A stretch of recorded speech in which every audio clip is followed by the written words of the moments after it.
በተለይ በዚህ አይነት ስራዎች ላይ የተሰማሩ ሰዎችን መደገፍ ማገዝ የኔም አንዱ የአገልግሎት ክፍል ስለሆነ የታመሙትን ማሳከም፣ የተራቡትን ማብላት፣ አካላዊ የውሸቱን ማትዩት የተራቡትን ማብላት፣ የደከሙትን ማገዝ፣ ሰፖርት ማድረግ የዩ ጩፋ አገልግሎት ሆኖ አያውቅም በህይወቱ ከራባቸው ጎዳ ሆታ ማድነው ረኬታ ሰከታ ገሲ ይላሉ በወላይተኛ አባባል።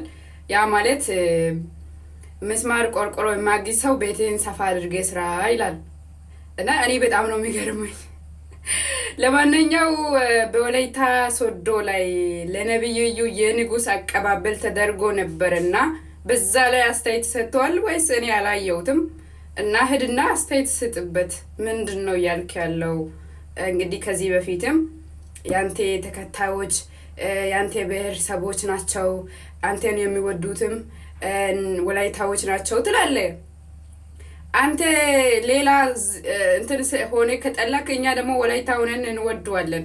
ወላይታ ደግሞ ፍቅር ናት የሁሉም አገራትን አይደለም። እኛ ኢትዮጵያ ከኢትዮጵያ ውጭም ከሰዎች ጋር በፍቅር የምንኖር ካለው አካፍለን የምንበላ የምንጠጣ ፍቅር የሆነን ሰዎች ነን።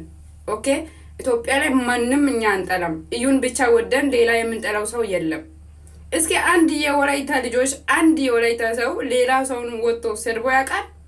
ተናግሮ ያውቃል? አንድ የወላይታ ልጅ ማንንም አይሰድብም። እዚህ ቲክቶክ ላይ አይተህ ታውቃለህ? አንተ ምን አይነት የሆነ እኔ እንጃ ክፉ ነገር ከአፌ እንዲወጣ አልፈልግም። እና አሁን የሚለው ያው ይሄ ሰውየው ማለት ስራው ነብዩን ማወራት ስለሱ እንትን ካላለ እንግዲህ ዩቲዩብ አይታይም። እሱ ደግሞ የሚተዳደረው ዩቲዩብ ላይ ነው። እንግዲህ ገንዘብ ሰርቶ አይደለም የሚያገኘው። ዩቲዩብ ላይ ብዙ እይታ ካለ ዩቲዩብ ይከፍላል። ስለዚህ ደግሞ ነብዩ በጣም ታዋቂ ስለሆነ ያው ዩቲዩቡን ምን ተፈጠረ እያሉ ነብዩን አይቶ ይሄዳሉ ያያሉ። ከዛ ለሱ ደግሞ ብር እዛ ጋር ይከፈልለታል። ይሄ እንግዲህ የአደባባይ ሚስጥር ነው። ለእናንተ እንግዲህ ለማታውቁ ለምንድነው ሁሌ እዩን ያወራል ብላችሁ ግራ እንዳትጋቡ ግልጽ አድርገ የምነግረው ነገር ቢኖር ዩቲዩብ ብዙ እይታ ካለ ስለሚከፍል ነብዩን አንጠልጥሎ ሁሌ ስለሱ ያወራል። ምክንያቱም ነብዩ ከሌለ ሌላ ሰው አያይም።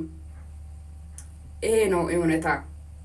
እንግዲህ መስራት ስለማይችል ማውራት ያው ቀላል ነው ለማንም ሰው፣ ስራ ነው እንጂ የሚከብደው።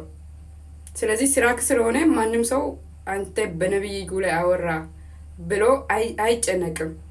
አሁንም እንግዲህ ማስታወቂያ መስራት አለበት። እንዴት የወላይታ ህዝብ እንደዚህ ለነብዩ አቀባበል ያደርጋሉ? ካውንስል ለምንድን ነው አይዝም ምናምን ብለ አውራ። እንደዚህ ማውራት አለብክ።